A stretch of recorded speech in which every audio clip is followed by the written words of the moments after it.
Tagore school बावड़ी की online class में आप सभी का हार्दिक स्वागत है। सभी को गुड मॉर्निंग। कक्षा 10 विषय सामाजिक विज्ञान का आज अपना 6th डे है। 5th क्लास के अंदर अपन ने पढ़ा था चंबल घाटी परियोजना और आज अपन पढ़ेंगे इंदिरा गांधी नहर परियोजना।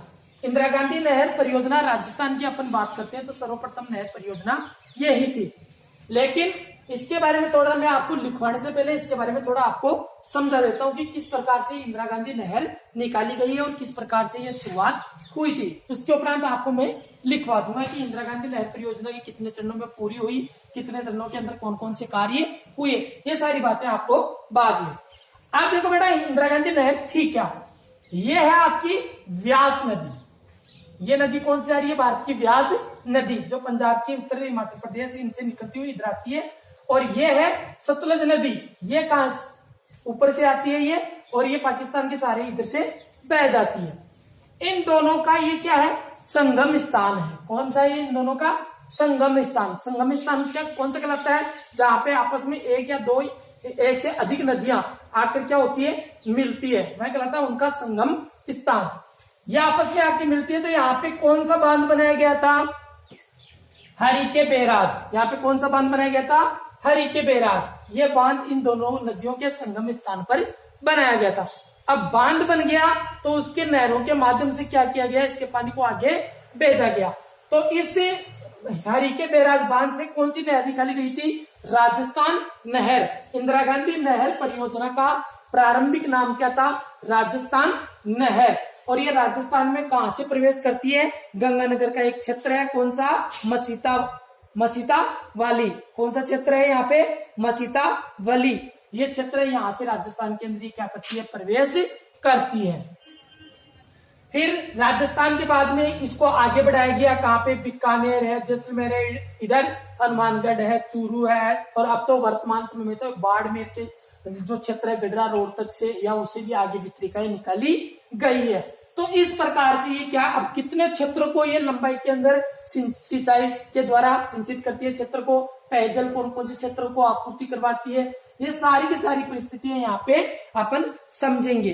तो फिर अपन बात करते हैं कि ये राजस्थान, पंजाब, ये बीच में राज्य क्षेत्र कौन कौन से आते हैं? पंजाब और हरियाणा। यहाँ पे भी इसका क्षेत्र है, इसमें भी ये सिंचाई के लिए पानी उपलब्ध करवाती है। तो पंजाब के अंदर तो ये बहती है 169 किलोमीटर। कितनी? 169 किलोमीटर। और मात्र हरियाणा के अंदर कितने किलोमीटर? 14 किलोमीटर हरियाणा के अंदर प्रभावित यह बहती है। उसके उपरांत ये कहां पे आके प्रवेश करती है? राजस्थान के अंदर प्रवेश करती है। कितने किलोमीटर? ये टोटल थी 204 किलोमीटर, जिसमें से 169 पंजाब में, 14 किलोमीटर हरियाणा में, केवल 21 किलोमीटर भाग राजस्थान के अंदर। बस पहले प्रारंभिक समय में 21 किलोमीटर तक ये बहती आती थी नहर। फिर उसके उपरांत इसका क्या गया? पुनर्निर्माण के दूसरे चरण के अंदर इसको आगे तक बढ़ाया गया। इस प्रकार से तो कौन कौन से राज्य आते हैं इसमें? पंजाब, हरियाणा और राजस्थान। सबसे पहले पंजाब के अंदर प्रवेश करके कितने किलोमीटर बहती है? ये 169 किलोमीटर बहती है। फिर बाद में अपन बात करते हैं हरियाणा की, तो हरियाणा में कितने किलोमीटर बहती है ये नहर? 14 किलोमीटर। और फिर अपन बात करते हैं राजस्थान की, तो राजस्थान में आती थी 21 किलोमीटर, लेकिन वर्तमान समय में ये आगे तक बढ़ा दी गई है।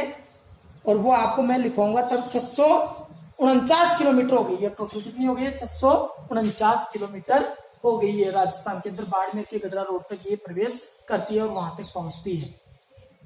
अब इसके बारे में अपन लिख लेते हैं कि किस प्रकार से इसका प्रारंभ या निर्माण हुआ था। अब अपन बात करते हैं इंदिरा गांधी नहर परियोजना के बारे में। मैंने पहले आपको डायग्राम के माध्यम से समझा दिया। अब सबसे पहले आता है इसका परिचय।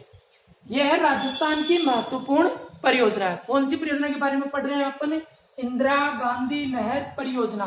इंदिरा गांधी नहर परियोजना राजस्थान की एक महत्वपूर्ण परियोजना है। महत्वपूर्ण तो अपने आप ही हो गई, बहुत जरूरी भी हो गई कि जो मरुस्थलीय भाग वाले जो क्षेत्र है उनके लिए तो यह जीवन देने वाली एक नहर है। इससे इनके पीछे उनकी कृषि होती है। कृषि के पीछे वो अपना पेट भरते हैं, लोगों को रोजगार मिलता है। तो ये अपने आप ही क्या हो गई? एक महत्वपूर्ण परियोजना हो गई। फिर इसके उद्देश्य, अब देखो कोई ना कोई चीज का अपन निर्माण करते हैं तो उसके पीछे कोई ना कोई उद्देश्य जरूर छुपा रहता है। तो इसके पीछे भी कोई ना कोई उद्देश्य है। अब वो उद्देश्य क्या है? कि पेयजल की आपूर्ति यानी पीने योग्य जैसे जैसे जनसंख्या बढ़ रही है, मरुस्थलीय भाग में भी लोगों का जो जनसंख्या का घनत्व है वो भी धीरे धीरे बढ़ रहा है, तो वहां पे पेयजल की आपूर्ति मांग भी होगी, तो वो उसकी आपूर्ति किसके माध्यम से की जा रही है? नहर के माध्यम से। और नहर वहां पे कौन सी जा रही है? इंदिरा गांधी नहर। फिर बात करते हैं अपन व्यर्थ भूमि का उपयोग। अब अगर किसी क्षेत्र में पानी नहीं है तो वहां पे भूमि क्या रहती है? व्यर्थ पड़ी पड़ी एकदम से बंजर हो जाती है, ठीक है ना। लगातार 5-10 साल तक उसकी जो उर्वरता शक्ति है वो धीरे धीरे क्या हो जाती है? नष्ट हो जाती है। वैसे तो जो खाली पड़ी रहती है, लेकिन उसमें भी क्या 4-5 साल के बाद में फसल होना जरूरी है, लेकिन काफी समय अगर बीत जाते हैं तो वो अपने आप ही क्या हो जाती है? बंजर बन जाती है। उसी प्रकार से अगर जो व्यर्थ भूमि पड़ी है वहां पे नहरों के माध्यम से सिंचाई होगी, फसल होगी, लोगों को रोजगार मिलेगा, तो वहां की आर्थिक स्थिति अपने आप मजबूत होगी। फिर बात करते हैं अंतर्राष्ट्रीय सीमा पर आबादी बसाना। अब जो पाकिस्तान की जो सीमा लगती है, अंतर्राष्ट्रीय सीमा भारत के साथ लगती है, और भारत के कौन सा राज्य है? राजस्थान। राजस्थान के अंदर जैसे मान लो जैसलमेर है, बीकानेर है, बाड़मेर है, गंगानगर है, इन जिलों के साथ क्या होती है? अंतर्राष्ट्रीय सीमा लगती है। तो इन क्षेत्रों के अंदर जो सीमा क्षेत्र है वहां पे जनसंख्या बिल्कुल कम है, तो उस स्थिति से निपटने के लिए या वहां पे जनसंख्या का अधिक संकेंद्रण बनाने के लिए या फिर जनसंख्या का समूह अधिक बनाने के लिए वहां पे इस नहर को पहुंचाया गया है, ताकि लोगों को पानी मिल सके, कृषि करने के लिए पानी मिल सके, तो लोग अपना जीवन यापन कर सकते हैं। लोगों वहां पे उद्योग भी खुलना प्रारंभ हो गए हैं। अभी तो जैसे मान लो रिफाइनरी वगैरह वहां पे लग गई है बाड़मेर के अंदर, तो ये उसी का कमाल है कि यहाँ पे पानी की आपूर्ति लगातार होती जा रही है। तो अपन ने बात की इंदिरा गांधी नहर परियोजना के प्रमुख उद्देश्य कौन कौन से हैं। तो पहला उद्देश्य क्या है? पेयजल की आपूर्ति करवाना, और दूसरा जो उद्देश्य है व्यर्थ भूमि का उपयोग होना, तीसरा उद्देश्य अंतर्राष्ट्रीय सीमा पर आबादी बसाना। अगर मान लो वहां पे जनसंख्या का समूह कम रहेंगे या लोग दिखाई नहीं देंगे, तो वहां पे जो सीमा के ऊपर है जो घुसपैठिए होते हैं, या फिर जैसे मान लो कोई भी अन्य प्रकार की समस्या अपने सामने वहां पे उत्पन्न हो सकती है, तो लोग रहेंगे तो वहां पे समस्या थोड़ी कम होती है। लोगों की देख रेख के अंदर जो इस प्रकार की समस्या है वो कम होती है। फिर अपन बात करते हैं आगे, जो 3 उद्देश्य अपन ने पढ़ लिए, पेयजल की आपूर्ति, व्यर्थ भूमि का उपयोग और अंतर्राष्ट्रीय सीमा पर जनसंख्या बसाना या आबादी बसाना। यह एशिया की सबसे बड़ी मानव निर्मित नहर है। एशिया की सबसे बड़ी मानव निर्मित नहर कौन सी है? इंदिरा गांधी नहर परियोजना है, ठीक है। फिर अब अपन बात करते हैं इस योजना का प्रारंभ कब हुआ, किस प्रकार से हुआ, वो सारी बातें अब आपको बताते हैं। इस नहर को बनाने का सुझाव, यानी इस नहर को बनाने का सुझाव सर्वप्रथम 1948 में किसने दिया था?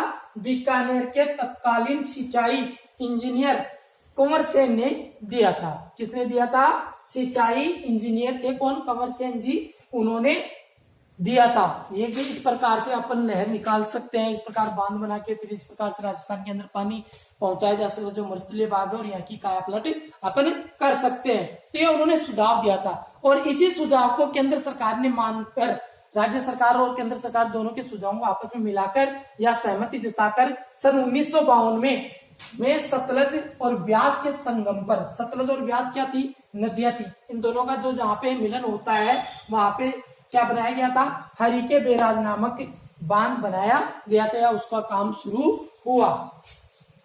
इस बांध से इंदिरा गांधी नहर को निकाला गया। इंदिरा गांधी नहर कहां से निकाली गई थी? हरिके बैराज, यानी सतलज और व्यास नदी का जो संगम स्थान है वहां पे कौन सा बांध बनना प्रारंभ हुआ था या बन गया था? हरिके बैराज, वहां से इस नहर को निकाला गया था, और इस नहर का नाम था इंदिरा गांधी नहर। है अभी है वर्तमान में, ठीक है ना। पहले प्रारंभिक नाम तो इसका राजस्थान नहर था, ठीक है। इस नहर की कुल लंबाई 649 किलोमीटर, 649 किलोमीटर है, ठीक है। और जो प्रारंभ हुआ था राजस्थान नहर के समय, उसमें इसकी नहर की लंबाई कमी थी, वो थी जैसे मान लो राजस्थान में, पंजाब में 169 किलोमीटर और हरियाणा में 14 किलोमीटर और 21 किलोमीटर थी इसमें राजस्थान में, ठीक है। लेकिन फिर बाद में इसकी लंबाई को क्या कर दिया गया? बढ़ा दिया गया। वर्तमान में इसकी अपन बात करते हैं तो 649 किलोमीटर है। पंजाब 169, हरियाणा 14, शेष राजस्थान में है। इसका प्रारंभिक नाम क्या था? राजस्थान नहर था। इस नहर से राजस्थान के 9 जिले 29 कस्बे तथा 3461 गांवों को पेयजल की आपूर्ति की जाती है। किससे? इंदिरा गांधी नहर से। तो ये हो गया अपना आज का इंदिरा गांधी नहर परियोजना। सबसे पहले अपने पढ़ा परिचय के बारे में, तो आपको ध्यान से ये बातें समझनी है, इसको रट्टा नहीं मारना है, समझना है केवल। यह राजस्थान की क्या है, महत्वपूर्ण परियोजना है। इसके उद्देश्य क्या है? पेयजल की आपूर्ति करवाना, या फिर जैसे मान लो जो व्यर्थ भूमि है उसका उपयोग होना, या फिर जो अंतर्राष्ट्रीय सीमा है उसके ऊपर आबादी बसाना। इस परियोजना का प्रारंभ कब हुआ था? यानी इस नहर को बनाने का जो सर्वप्रथम सुझाव था वो किसने दिया था? बीकानेर के उसमें सिंचाई इंजीनियर थे, कौन? कुंवर सेन जी। उन्होंने इसका सर्वप्रथम क्या दिया था? सुझाव दिया था। इस सुझाव को मानकर जो राज्य सरकार है, केंद्र सरकार है, दोनों की सहमति के आधार के ऊपर कौन सी परियोजना लागू की गई थी? इंदिरा गांधी नहर परियोजना। और इसको सहमति मानकर जो सतलज और व्यास नदी है उसके संगम के ऊपर एक बांध बनाया गया। कौन सा? हरिके बैराज। और हरिके बैराज से वहां से कौन सी नहर निकाली गई? राजस्थान नहर या इंदिरा गांधी नहर निकाली गई। ठीक है। और इसकी लंबाई है 649 किलोमीटर, पंजाब में है इसकी 169 किलोमीटर, हरियाणा में 14 किलोमीटर, और शेष कहाँ पे है? राजस्थान में। इसका जो प्रारंभिक नाम था वह क्या था?